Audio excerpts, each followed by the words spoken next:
Look how cheap and crappy that speaker is. I sure hope the Infinities are better than this. That's pretty pathetic.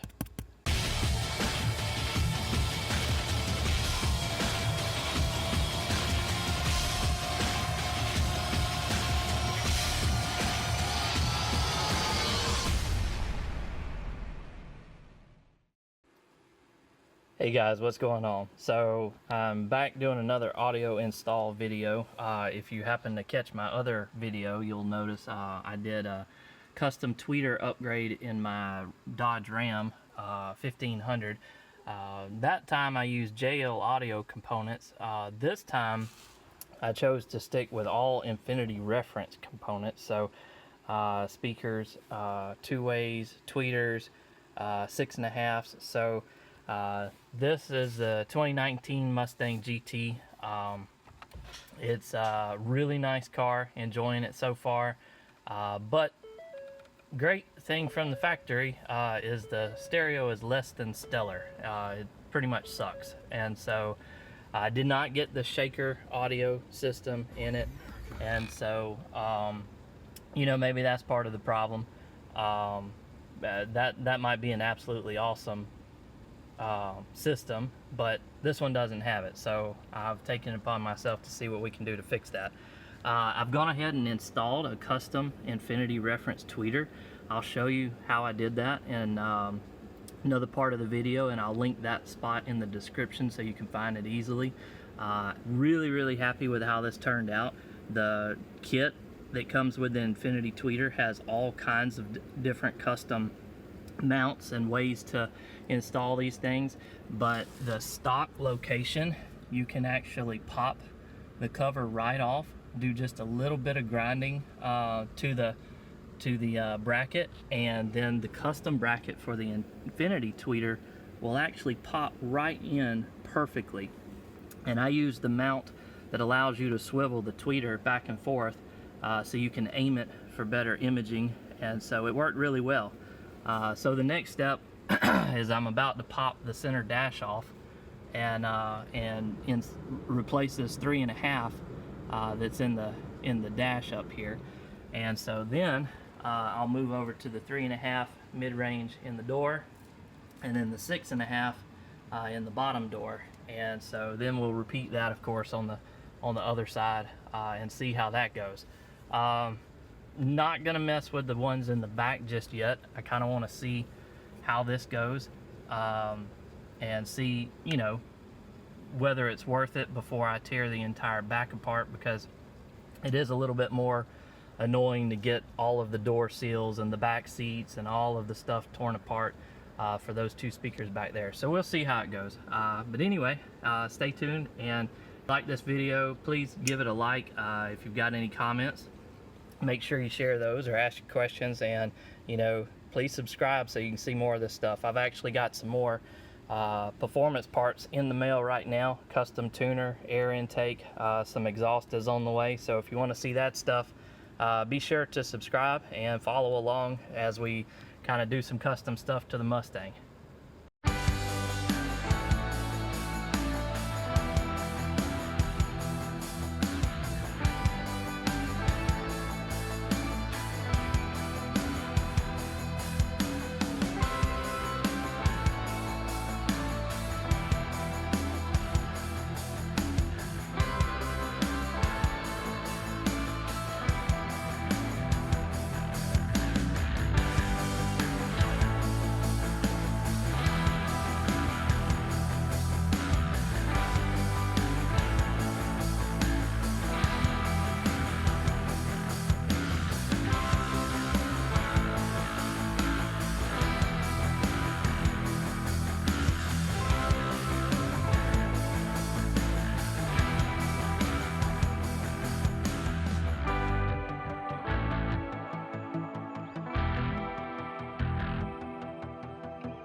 Alright, so I got the center dash part off of it. That was not an exactly easy task to do. You have to pry the side vent cover, or the trim cover off. So here's the trim cover. It's got 3 clips. 1, 2, 3. And once you get that, then you have to start from the right and pull all of these clips out all the way across, and they are in there tight. And then you pull the top piece out, the speaker cover, and it's got 1 clip here, here, and on the front corner here, and here, and then it just slides underneath the back part. Look how cheap and crappy that speaker is. I sure hope the Infinities are better than this. That's pretty pathetic. So next I've got to take this out. Bought all the components, or I say components, not a component set, but all the speakers from Crutchfield. They actually were, some of them were cheaper on Amazon, but you get most of the wiring harnesses and the instructions and installation tools and stuff free from Crutchfield. So just usually easier to buy it from there and get everything you need. So now I'll take this speaker out.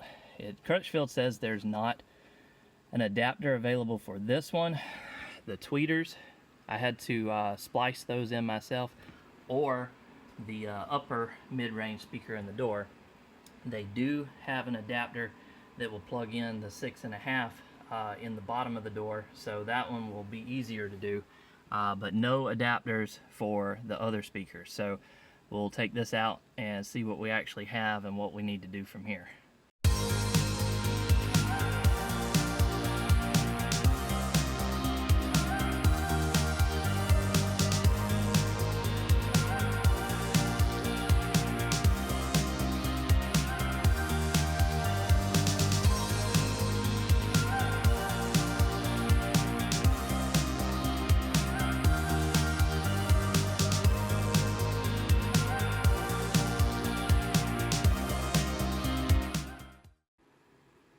And take a look at the difference in these speakers. And this is supposed to be, you know, not the top-notch audio, but it's just insane that in today's standards and these cars and stuff, they can't spend a few extra dollars to get something halfway decent in these things. I mean, non-existent magnet.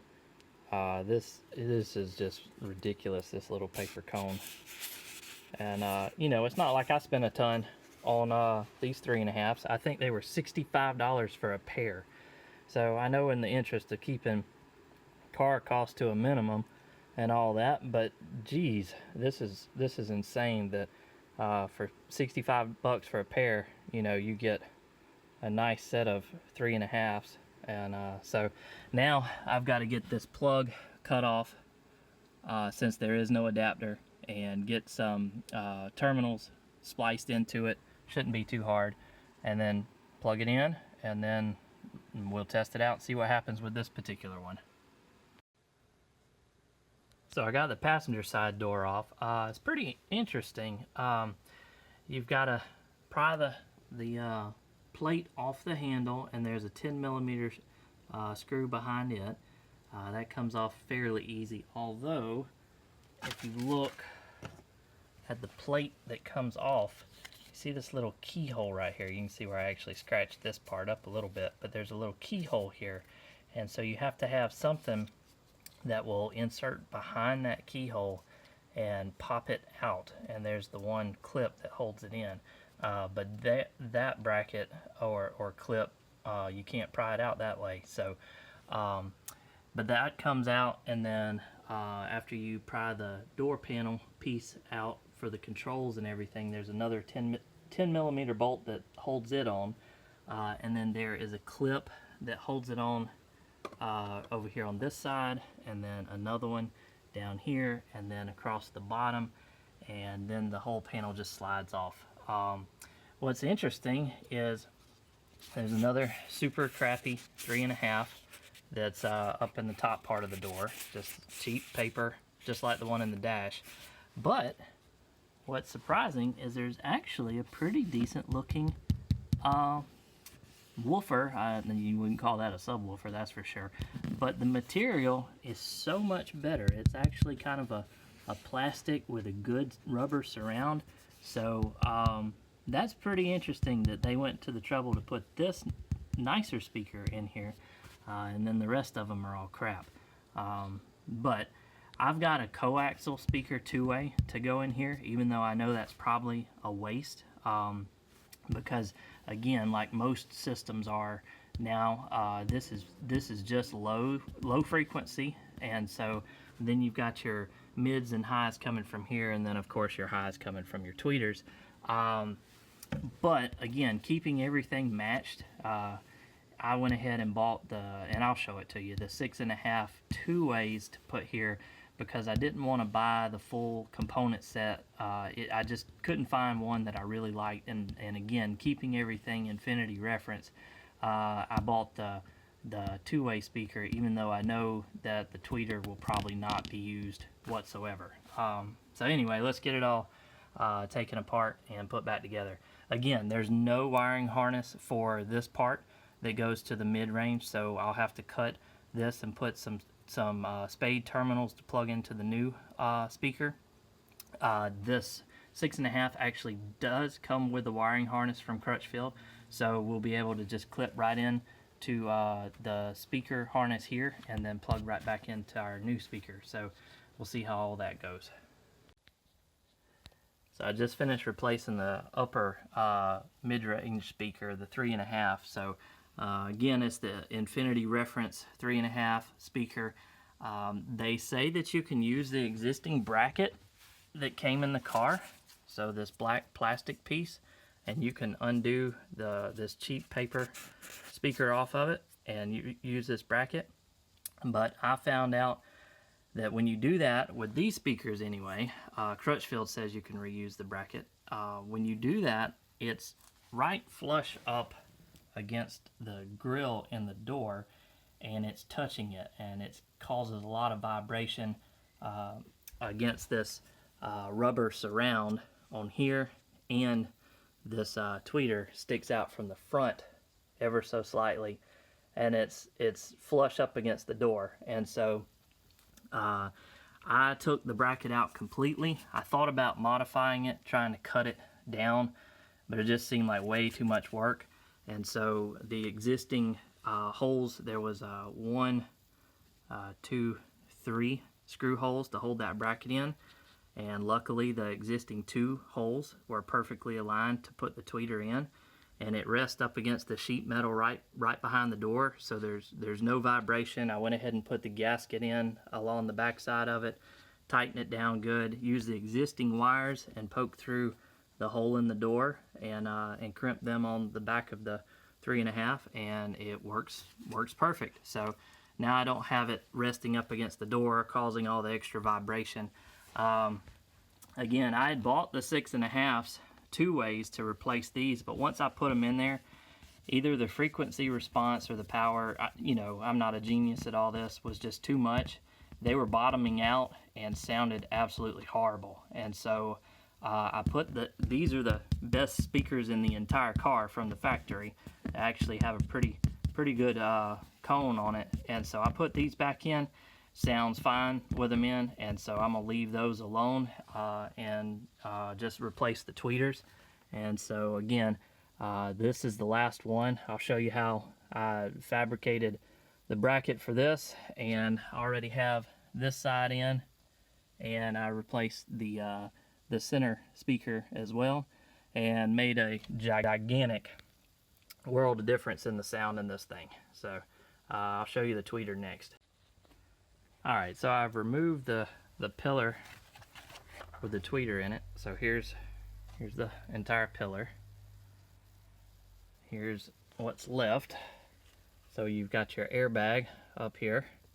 You've got this little piece right here that holds the pillar on. You have to twist it sideways twice and snake it through that little hole right there, and then it'll come off. And then there's a bracket in this very back corner that's kind of annoying right here that holds the back piece on. So we got that taken care of. And then, of course, here's the wire to the back of the tweeter. I'm going to mount the capacitor right here. I've got some Velcro, so I'm going to mount it right here to this flat spot so it's out of the way of the airbag and everything else with the wiring. Tuck the wiring down into the dash. And then here's the tweeter from the back side. So it's got 3 of these plastic pieces that I'll grind off with the Dremel tool to get this bracket out, and then the tweeter and the bracket and everything comes out. So I'll show you that next. Alright, so I just used the Dremel tool with a sanding pad on it and ground the tops right off of that bracket, and then you can pry the entire bracket and tweeter assembly out. There's a little cheap paper tweeter, not much to it.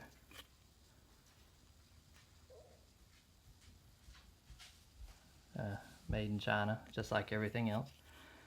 And of course you can snap this tweeter out if you want to, but our kit we got from Infinity comes with all kinds of brackets, and I've gone ahead and it's got some flush mount brackets in here that you can use. It's got these crazy things here, all kinds of different options. It's got the capacitor wired up, ready to go. It'll plug right into the tweeter. Here's the other bracket, the piece out the Mustang. Here's what I'm using.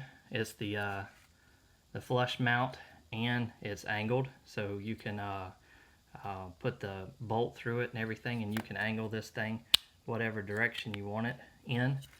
The piece that actually secures it is too big to go in this. It won't sit down flat enough in the pillar to screw it down. So what I do is I'll pop this cover off, and I'll have to grind down with the Dremel just slightly these tabs on the back side, and this piece will sit right down in there. So you can just pop that right out, and then we'll grind those tabs just slightly, and then the screw threads on this tweeter housing will catch and hold it in secure, and that way you can remove it easily down the road if you need to, or do something different. But that's what we'll do right now. And here's the finished product. So it mounts in, I mean, just about perfectly. Now I don't know if all tweeter kits come with all these different brackets and same size. You know, again, this one from Infinity included these brackets, fit perfect. You can see kind of where I grounded or grinded those angles off on the brackets, and it screws right in, snaps right into place. It's tight, it doesn't come out, and you can adjust the angle on the front, left and right, and works really good. So now I just got to reinstall it in the car. Alright guys, so I've had the speakers in for a couple of months now. I want to do a full review so you guys would know what I actually thought of them and if there was any problems or whatever.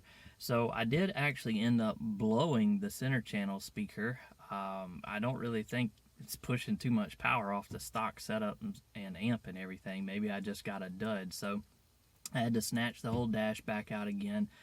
Now that I've done it once, it wasn't really that bad to do it again. So got that replaced a while back. No problem since then. Everything's been running really smoothly.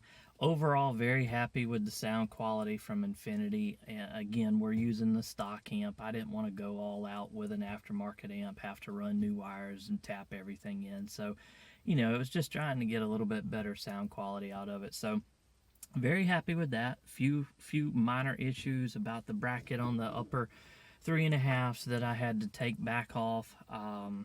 Let's see what else. Ended up keeping the bottom 6.5s from the factory in instead of swapping out to the 2-ways. So, you know, they ended up sounding okay.